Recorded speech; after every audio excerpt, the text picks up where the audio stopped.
News അജണ്ടയിലേക്ക് കടക്കുകയാണ്. കോൺഗ്രസിൽ സ്ഥാനാർത്ഥികൾ വൈകുന്നത് എന്തുകൊണ്ട്? ഈ വിഷയമാണ് പ്രേക്ഷകരുടെ പ്രതികരണത്തിന് മുന്നോട്ട് വയ്ക്കുന്നത്. വിളിക്കേണ്ട നമ്പർ 0471 661 5881. കോൺഗ്രസിൽ സ്ഥാനാർത്ഥി പ്രഖ്യാപനം വൈകുന്നത് എന്തുകൊണ്ട് എന്ന ചോദ്യമാണ് ഇന്നത്തെ ന്യൂസ് അജണ്ട മുന്നോട്ട് വയ്ക്കുന്നത്. കേരളത്തിലെ കോൺഗ്രസ് സ്ഥാനാർത്ഥി നിർണയം വൈകുകയാണ്. സംസ്ഥാന നേതാക്കൾ പട്ടിക തയ്യാറാക്കി ഡൽഹിയിൽ എത്തിയിട്ടുണ്ടെങ്കിലും എല്ലാം ഇനി രാഹുൽ ഗാന്ധി തീരുമാനിക്കും.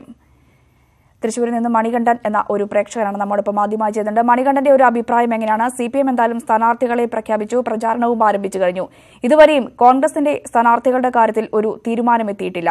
താങ്കൾ എങ്ങനെയാണ് ഈ ഒരു വിഷയത്തെ കാണുന്നത്?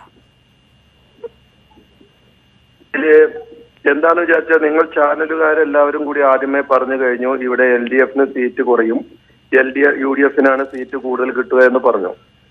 ഇത് അറിഞ്ഞ നേതാക്കന്മാർ മുഴുവൻ ഇതൊരു സുവർണ അവസരമാണെന്ന് വിചാരിക്കുകയാണ്. ഗ്രൂപ്പുകാരും കോൺഗ്രസ് ഗ്രൂപ്പ്. അപ്പൊ അതിന് സ്ഥാനാർത്ഥിത്വം വഹിച്ചുകൊണ്ട് ഗ്രൂപ്പുകൾ തന്നെയാണ് ഇതില്. അവർക്കൊരു സുവർണ അവസരമാണ്. UDFന് ഇതൊരു സുവർണ അവസരമാണ് കൂടുതൽ സീറ്റ് കിട്ടുക എന്ന് വെച്ചാൽ. അതിന്റെ നേതാക്കന്മാർ പരമാവധി കയറി വിജയിക്കാൻ കണ്ട് അതിനുവേണ്ടി കളിക്കുന്ന കളിയാണിത്. ഇത് കോൺഗ്രസിന് തന്നെയാണ് ഉണ്ടാക്കുന്നത്, തോൽവി സമ്മതിക്കുന്നത്. ശരി, ചെന്നൈയിൽ നിന്നും പ്രേമൻ എന്നൊരു പ്രേക്ഷകൻ ചേരുന്നു. പ്രേമൻ, എന്തായാലും LDFന്റെ സീറ്റ് നിർണയം പൂർണ്ണമായിരിക്കുന്നു. UDFിലേക്ക് വരികയാണെങ്കിൽ മുസ്ലിം ലീഗിന്റെ മാർക്സ്പിയുടെയും സീറ്റിന്റെ കാര്യത്തിൽ മാത്രമാണ് ഇതുവരെ ഒരു തീരുമാനം എത്തിയിരിക്കുന്നത്. കേരള കോൺഗ്രസിന്റെയും സ്ഥാനാർത്ഥി ആരെന്നറിയാനുണ്ട്, കോൺഗ്രസിന്റെയും സ്ഥാനാർത്ഥികൾ ആരൊക്കെയെന്ന് അറിയാനുണ്ട്. എന്താണ് ഒരു സ്ഥാനാർത്ഥി നിർണയം വൈകാനുള്ള കാരണം? താങ്കൾ എങ്ങനെയാണ് ഈ വിഷയത്തെ കാണുന്നത്? തീർച്ചയായും ഇതിനു മുമ്പ് വന്നിട്ടുള്ള ഒരു സർവേയുടെ അടിസ്ഥാനത്തിലാണ് ഈ പാർട്ടി ഇത്രയും സീറ്റ് മോഹികൾ വന്നിരിക്കുന്നത്. കാരണം എന്താന്ന് പറഞ്ഞാല് ഇതുവരെ കോൺഗ്രസിന്റെ പാരമ്പര്യം എന്താന്ന് പറഞ്ഞാൽ ഗ്രൂപ്പ് തിരിച്ച് വീതം വെക്കുന്ന ഒരു സമ്പ്രദായമായിരുന്നു ഇതുവരെ തുടർന്നു വന്നിട്ടുള്ളത്. പിന്നെ ഒന്ന് ഹൈക്കമാൻഡ് ഇടപെടൽ വേണ്ടത്ര ഇല്ല എന്നുള്ളതും ഈ കാലഘട്ടത്തിലെ ഒരു ഇതാണ്. അതുകൊണ്ട് തന്നെയാണ് ഗ്രൂപ്പ് തിരിച്ചുള്ള ഇടപെടലുകൾ, അതുപോലെ തന്നെ സ്ഥാനാർത്ഥി മോഹികളുടെ ബഹുല്യമായ ഇത് വെച്ച് കൊണ്ട് തന്നെയാണ് ഇപ്പോൾ ഈ പാർട്ടി ഇത്രയും പ്രതിസന്ധി നേരിടുന്നത്. ഈ ഗ്രൂപ്പ് തിരിച്ചുള്ള ഈ ഇടപെടൽ കൊണ്ട് തന്നെ സ്ഥാനാർത്ഥി നിർണയം നടത്താനുള്ള ഒരു സാഹചര്യം ഇല്ലാതെ കൊണ്ടാണ് ഡൽഹിയിൽ ഈ ലിസ്റ്റുമായി എടുത്തു പോകുമ്പോൾ തന്നെ 3-4 സ്ഥാനാർത്ഥികൾ ഒരു മണ്ഡലത്തിൽ ഇന്ന് വന്നിരിക്കുകയാണ്. അതുകൊണ്ട് തന്നെ ഈ ഗ്രൂപ്പ് തിരിച്ചുള്ള ഇത്തരത്തിലുള്ള സമീപനം മാറ്റാത്തിടത്തോളം കാലം ഈ പാർട്ടി ഒരു തരത്തിലും രക്ഷപ്പെടാൻ പോകുന്നില്ല എന്നുള്ളതാണ് ഞാൻ മനസ്സിലാക്കുന്നത്. അതാണ് എന്റെ അഭിപ്രായം. നന്ദി പ്രേമൻ, താങ്കളുടെ പ്രതികരണത്തിന്. കൊല്ലത്ത് നിന്നും വിഷ്ണു എന്നൊരു പ്രേക്ഷകൻ ചെയ്യുന്നുണ്ട്. വിഷ്ണു, എങ്ങനെയാണ് ഈ ഒരു വിഷയങ്ങളെ കാണുന്നത്? എന്തായാലും താരപ്രഭയുള്ള സ്ഥാനാർത്ഥികളെ രംഗത്തിറക്കി സീറ്റ് പിടിക്കാനുള്ള തയ്യാറെടുപ്പിലാണ് കോൺഗ്രസ്. എങ്കിൽ കൂടിയും സ്ഥാനാർത്ഥി നിർണയം ഇതുവരെയും പൂർത്തിയായിട്ടില്ല, പ്രഖ്യാപിച്ചിട്ടുമില്ല. താങ്കൾ എങ്ങനെയാണ് ഈ ഒരു വിഷയത്തെ കാണുന്നത്? അല്ല, പയ്യെ തിന്നാൽ പനയം തിന്നാന്ന് പറയുന്നില്ലേ, അതേ കണക്കാണ് ഞാൻ കാണുന്നത്. ഞാൻ പറയുന്നത് പറഞ്ഞാൽ ഇപ്പൊ ഓൾറെഡി 2 സീറ്റുകൾ തന്നെ നോക്കൂ. ഇപ്പൊ കൊല്ലത്ത് പ്രേമചന്ദ്രൻ, തിരുവനന്തപുരത്ത് ശശി തരൂർ, വയനാട്ടിലും മുരളീധരൻ ചിലപ്പോൾ വന്നു കഴിഞ്ഞാൽ ആരായാലും വന്നാലും പിന്നീട് മുസ്ലിം ലീഗിന്റെ സീറ്റുകളല്ല, കേരള കോൺഗ്രസ് സീറ്റ് അവർ ജയിക്കുകയും ചെയ്യും. ഇത് CPM നേരത്തെ ഇറക്കിയെന്ന് പറഞ്ഞു.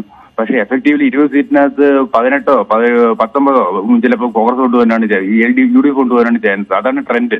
ചിലപ്പോൾ BJPക്ക് ഒരു സീറ്റ് ചിലപ്പോൾ കിട്ടുമായിരിക്കും. അങ്ങനെ മാത്രമാണ് ഇപ്പൊ ഇരിക്കുന്നത്. CPM നേരത്തെ കാൻഡിഡേറ്റ് ഇറക്കിയെന്ന് പറഞ്ഞിട്ട് കാര്യമില്ല. കാരണം വെച്ചാൽ എന്തായാലും അത് എഫക്റ്റീവ്ലി ഫൈറ്റ് വരുമ്പോൾ റിയൽ ആയിട്ട് ഇപ്പൊ എത്ര ലേറ്റ് ആയിട്ട് ഇപ്പൊ ഇലക്ഷന് ഒരാഴ്ച മുമ്പ് മാത്രമാണ്, നോമിനേഷൻ തലേദിവസത്തിന്റെ മുമ്പാണ് പ്രഖ്യാപിക്കുന്നതെങ്കിൽ പോലും കോൺഗ്രസിനാണ് അഡ്വാൻറ്റേജ്. ശരി, ഇപ്പോൾ വള്ളത്തോൾ നഗറിൽ നിന്നും തമ്പിമണി എന്നൊരു പ്രേക്ഷകൻ ചേരുന്നുണ്ട്. ശ്രീ തമ്പിമണി, എങ്ങനെയാണ് ഈ ഒരു വിഷയത്തെ കാണുന്നത്? കേരളത്തിലെ കോൺഗ്രസ് ശബരിമല വിഷയത്തില് BJPയുടെ B ടീമായി പ്രവർത്തിച്ചതുകൊണ്ട് കേരളത്തിലെ മുഴുവൻ സീറ്റിലും ജയിച്ചു കയറാമെന്നൊരു ധാരണ ചാനലുകാരും പത്രക്കാരും പുറത്തുവിട്ടതുകൊണ്ട് അതിന്റെ പേരില് ഗ്രൂപ്പുകൾ തമ്മിൽ സീറ്റിന് വേണ്ടി തമ്മിലടി കൂടിയാണ്. ഗ്രൂപ്പുകൾ തമ്മിലുള്ള വഴക്കും സീറ്റിന് വേണ്ടിയുള്ള പോരാട്ടമാണ് ഇപ്പോൾ നടക്കുന്നത്. അതുകൊണ്ടാണ് കോൺഗ്രസിന്റെ സ്ഥാനാർത്ഥിത്വ ലിസ്റ്റ് വൈകുന്നത്. ഗ്രൂപ്പ് വഴക്കും തമ്മിലടി ഇല്ലാത്തതുകൊണ്ടാണ് ഇടതുപക്ഷത്തിന്റെ 20 സ്ഥാനാർത്ഥികളെയും പ്രഖ്യാപിച്ച് അവര് തെരഞ്ഞെടുപ്പ് രംഗത്ത് വരാൻ കഴിഞ്ഞത്. കോൺഗ്രസിന്റെ അതിമോഹമാണ്, അത് കേരളത്തിൽ നടക്കാൻ പോകുന്നില്ല. കണ്ണൂരിൽ നിന്നും ഹാഷിം എന്ന ഒരു പ്രേക്ഷകനാണ് ചേരുന്നത്. ഹാഷിം, എന്തായാലും മുതിർന്ന നേതാക്കളെ രംഗത്തിറക്കണമെന്ന ആവശ്യം പൊതുവെ ഉയർന്നിട്ടുണ്ടെങ്കിൽ കൂടിയും മത്സരിക്കാനില്ല എന്നാണ് മുല്ലപ്പള്ളി രാമചന്ദ്രനാകട്ടെ, VM സുധീരനാകട്ടെ, ഉമ്മൻചാണ്ടി അടക്കമുള്ളവർ പറയുന്നത്. താങ്കൾ എങ്ങനെയാണ് കോൺഗ്രസിന്റെ സ്ഥാനാർത്ഥി നിർണയം വൈകുന്നതിനെ കാണുന്നത്? കോൺഗ്രസിനെ സംബന്ധിച്ചിടത്തോളം സ്ഥാനാർത്ഥി നിർണയം എന്നുള്ളത് എക്കാലവും വളരെ വൈകിട്ട് തന്നെയാണ് കോൺഗ്രസ് എക്കാലവും സ്ഥാനാർത്ഥികളെ പ്രഖ്യാപിച്ചിട്ടുള്ളത്. കാരണം CPM-നെ പോലെ ഒരു വെള്ളിയാട്ടൻ മനോഭാവത്തിൽ മറ്റുള്ളവരുടെ മൊത്തത്തിൽ ഒരു വിശാലമായ ജനാധിപത്യ പാർട്ടി എന്നുള്ള രീതിയിൽ വിശാലമായി ചിന്തിച്ച് ചർച്ചകൾ ചെയ്തുകൊണ്ട് എല്ലാ വിഭാഗത്തെയും ഉൾപ്പെടുത്തിക്കൊണ്ട് മാത്രമേ കോൺഗ്രസ് എക്കാലവും സ്ഥാനാർത്ഥി നിർണയം നടത്തിയിട്ടുള്ളൂ. അതുകൊണ്ട് തന്നെയാണ് കോൺഗ്രസിന്റെ സ്ഥാനാർത്ഥിയിൽ നിന്ന് വൈകുന്നതും. അതുകൊണ്ട് ഈ ഏതായിക്കഴിഞ്ഞാൽ ഇത്രത്തോളം ആയല്ലോ ഞങ്ങൾക്ക് എനിക്ക് കാണാം. നാം മികച്ച സ്ഥാനാർത്ഥികളെ കൊണ്ട് ആ സ്ഥാനാർത്ഥി പട്ടിക പുറത്തിറങ്ങുമ്പോൾ മികച്ച സ്ഥാനാർത്ഥികളെ രംഗത്തിറക്കിക്കൊണ്ട് ഇന്ത്യൻ നാഷണൽ കോൺഗ്രസ് കേരളത്തിലും ഇന്ത്യയിലും ഒരു നല്ല മുന്നേറ്റം കാഴ്ചവെക്കുമെന്നുള്ളതിൽ യാതൊരു സംശയമില്ല.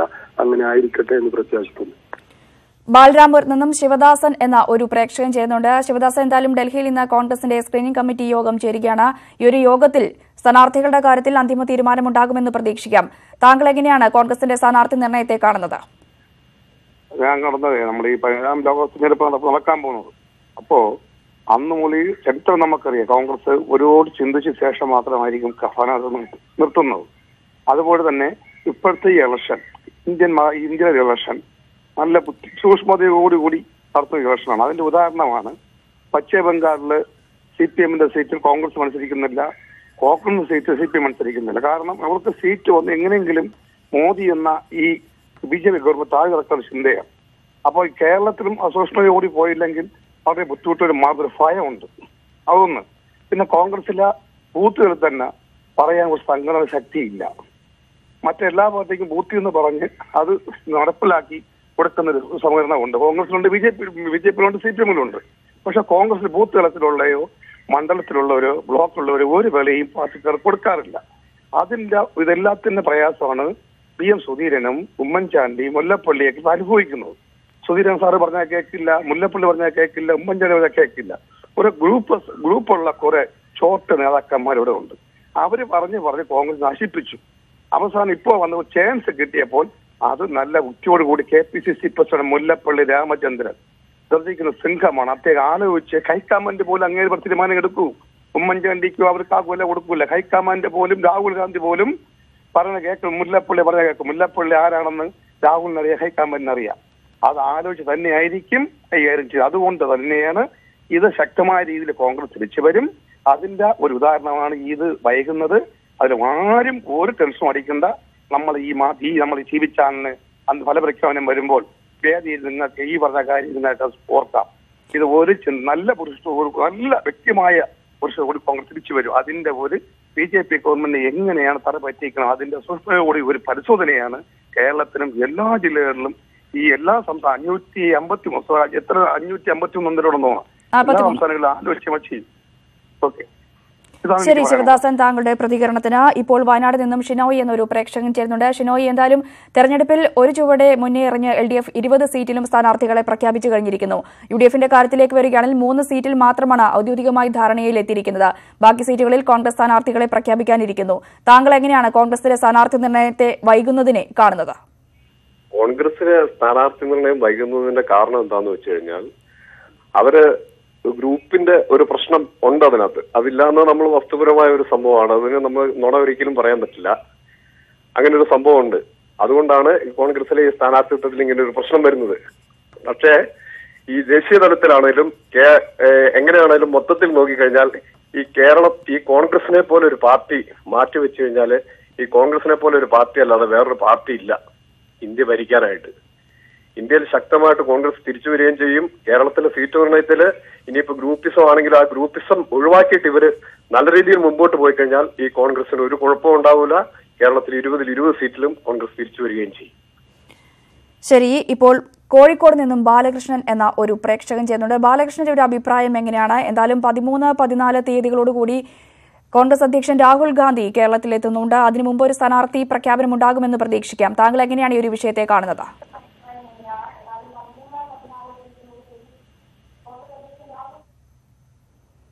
ബാലകൃഷ്ണൻ, കേൾക്കാമെങ്കിൽ.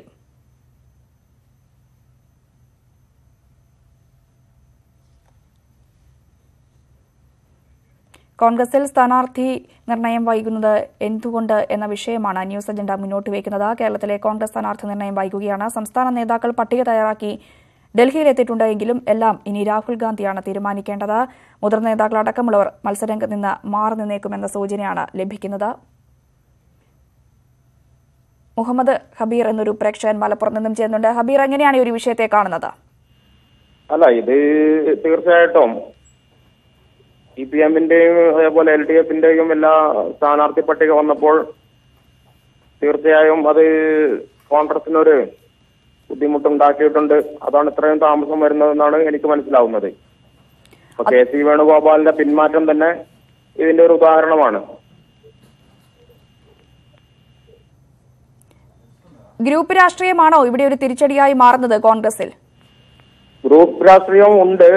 അതിലുപരി അവർക്ക് മുമ്പത്തെ ആ ഒരു മുൻതൂക്കം ഇപ്പൊ ഇല്ല UDF-ന്. അതാണ് നിങ്ങൾക്ക് മനസ്സിലാവുന്നത്. ശരി മുഹമ്മദ്, താങ്കളുടെ പ്രതികരണത്തിന് ഇപ്പോൾ സൂപ്പി വെള്ളമുണ്ടായെന്നൊരു പ്രേക്ഷകൻ നമ്മോടൊപ്പം ചെയ്യുന്നുണ്ട്. താങ്കൾ എങ്ങനെയാണ് ഈ ഒരു വിഷയത്തെ കാണുന്നത്? ഗ്രൂപ്പിസം മുമ്പേ ഉള്ളതാണ്, ആദ്യമായിട്ടുള്ളതല്ല. ഇപ്പൊ ഗ്രൂപ്പിസം ഉണ്ടായാലും കോൺഗ്രസിന്റെ സ്ഥാനാർത്ഥി നിർണയം എത്രയും പെട്ടെന്ന് നടക്കും. അതുകൊണ്ട് വിമർശനം നടത്തിയിട്ട് കാര്യമില്ല. നിർബന്ധമായും എത്രയും പെട്ടെന്ന് സ്ഥാനാർത്ഥി നിർണയം നടക്കുന്നതാണ്. ശരി സൂപ്പി, താങ്കളുടെ പ്രതികരണത്തിന്. കോൺഗ്രസിൽ സ്ഥാനാർത്ഥികൾ വൈകുന്നത് എന്തുകൊണ്ട് എന്ന ചോദ്യമാണ് ന്യൂസ് അജണ്ട മുന്നോട്ട് വെച്ചത്. വിളിച്ച എല്ലാ പ്രേക്ഷകർക്കും വളരെയധികം നന്ദി.